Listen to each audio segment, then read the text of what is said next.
Hey guys, if you've been getting my responses, you've been seeing that I'm starting to work with you on your topics a bit and how to narrow them down into something a little bit more manageable in our upcoming research projects.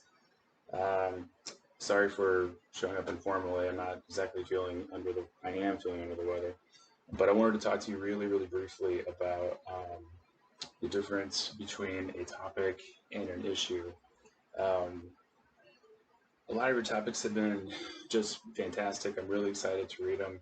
I do want to start shaving them down a little bit into something that you can handle in the size of our project.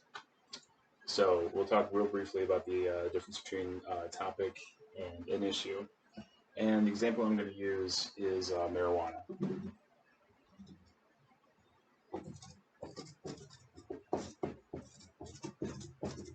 Now, there's nothing wrong with the topic, obviously. I mean, it's enormous. Obviously, a huge research project could be done on this. It's just that it's too big, and it's also nearly impossible to research marijuana. You'd have to research some aspect of it. Now, we say all the time easygoing things like, "Hey, are you for pot?" or something like that. But what we really mean is, are you for or against some aspect thereof? So, pardon me. The first thing I want to do is try to break this into something more manageable. And as I've been saying in your responses, what I think you should do is think about the controversial aspects of it, meaning just what are people arguing about? What are the things that people are already talking about? And so I'm just going to pick a couple of them. There are literally hundreds. Let's see, legalization.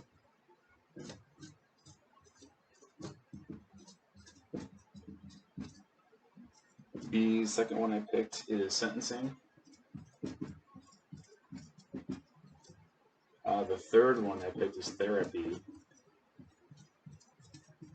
And the fourth one, I'm going to put black market, which I'll get to in a second. Now, each one of these is just an aspect of the major topic that people are talking about. They've got opinions for and against. They're controversies. I can't talk today. Controversies. Let's see. Let's take legalization for example. Um, in terms of legalization, it's not as if you could do a research project on should it be legalized because that's a done deal. It will be. Right now, it's just state by state, obviously, but we're going to have a pretty quick federal mandate here probably in the next administration if things go a certain way. So there's not really a lot of sense in doing an entire research project on something like should it be legalized? It's going to be. It'd be like doing one right now on should we wear seatbelts? Yes. What you want to do is pick something about this aspect of it, legalization, that again you can handle in a research project. So not should it be legalized, but some aspect of it, like um, should each state get to decide its own laws? Um, should each state get to decide its own penalties? Should all kinds of repeater offender sorts of things? Has it been good for us? Is a really good question. That's something you can actually prove with research in just a short period of time that it's been legalized. And then we would begin to discuss how you would begin to prove that. Um, Crime rates, effects on rehab clinics, all kinds. It's not that we're saying it's addictive. It's just that since it's been legalized, what kinds of things have actually happened? Real briefly, not to be all over the place, I want to talk about your stance. One of the biggest differences with the research project that we'll continue to talk about is that unlike a position paper where you walk in the door with a pre-existing stance, I think abortion should be legal, I think the death penalty should be abolished, all those kinds of things, or your more interesting topics. With a research project, it's not as if you don't have a pre-existing opinion or something that you're not trying to prove, because that's the entire point of doing research. But you will do best with this if you decide that it's the research that's going to decide where the project ends up. We'll continue to work on this as we go forward with what we call research questions and um, guiding topic questions and all kinds of fun terms. But for your purposes right now, if you start thinking about it in terms of not something that you're trying to convince somebody of, but you're letting the facts and figures speak for themselves, is where we're kind of going right now. So I've broken marijuana down into legalization. Legalization, I might break down into a subtopic called, in this short period of time that these states have had it legal, has it been good? And again, good is too big. We need to break it down into has it been financially beneficial? Has it been therapeutically beneficial? Has it had any effect on local communities? Things like that.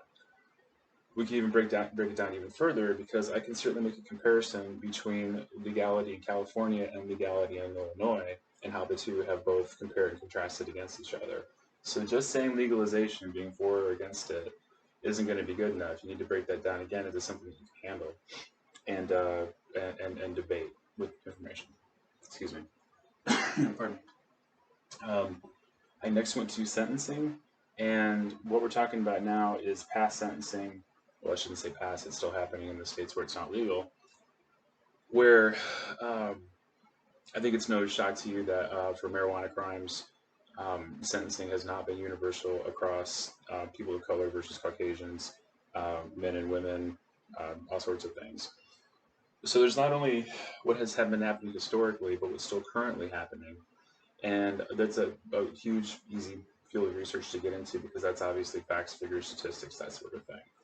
But even this, I couldn't just talk about. I would need to break it down into, I'm talking about people of color, I'm talking about black men, I'm talking about women who work in Iowa, or whatever smaller population that you want to work with. And again, you're starting to think about what you're actually trying to prove here. That this sentencing is racist is something that's kind of accepted, but you would still need to prove it with information. And you can do that. The third one I broke out here is therapy. It is a controversial discussion right now about whether marijuana and cannabis use and CBD oil and all these things have any effect therapeutically. Right next door to it is a discussion about whether using things like LSD and ketamine and those kinds of things are also therapeutic, but this one is still, it shouldn't be prescribed, it shouldn't be put in the same class as medicine.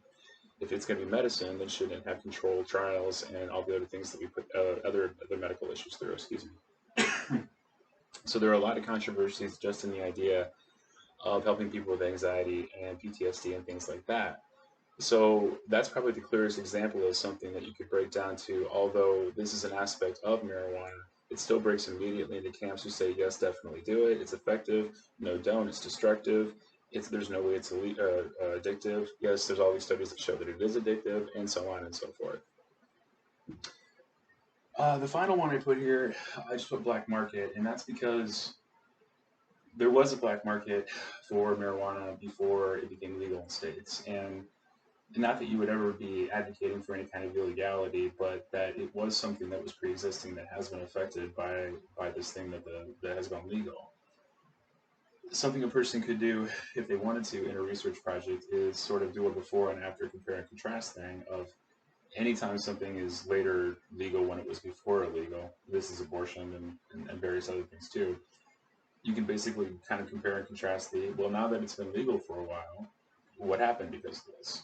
In this particular case, there was a thriving market for illegal cannabis. What has happened to it?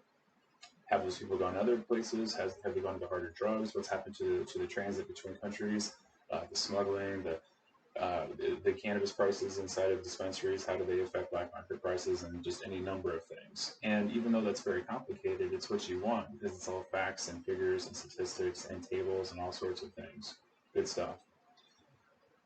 So I want to end this brief talk on, we're still quite a ways away from you having to do any actual hardcore research, but it is time to start thinking about what you want to spend several weeks working on.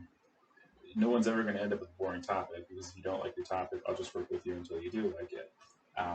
But I do want you to start thinking about how you're going to do this research, because some of the topics that you guys came up with were more complicated only in terms of how you're going to have to find that research than some other people.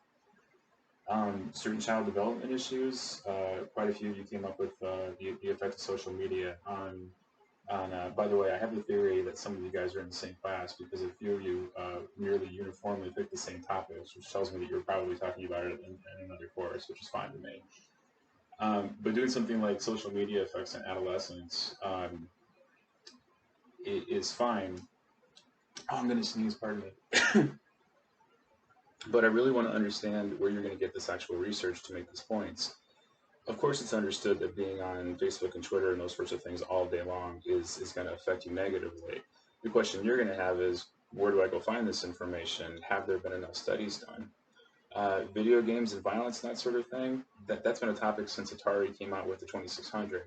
You know that there is definitely a lot of information written about that, but the effects of Instagram posting on junior high school students. There's probably been a lot of studies been done about that, but not nearly as much as that. Tongue tied, not nearly as many of it has been done on some other topics. So I'm not telling you to shy away from any topic because research is the name of the game, but especially with something like this that is both changing in real time and has a historical aspect to it. Consider how much background information you're going to have to give the reader, how much you're going to have to educate them about something before you can even begin to show side one and side two, whether the topic is incredibly visual. A discussion, for example, about social media is great, but consider if your reader was an over 50 person who had never used this thing before. You have a lot of legwork to do in terms of like, this is the thing, how it works, where it started, why people do it, different versions of it, how long it's been around, this is what it looks like. So none of this stuff, again, is supposed to tell you to stick to safe topics. I loved every one of your topics. It's just to start getting our heads, it's just to start getting our heads around the ways we're going to manage this information in terms of getting it across to this person who may have never heard of our topic before.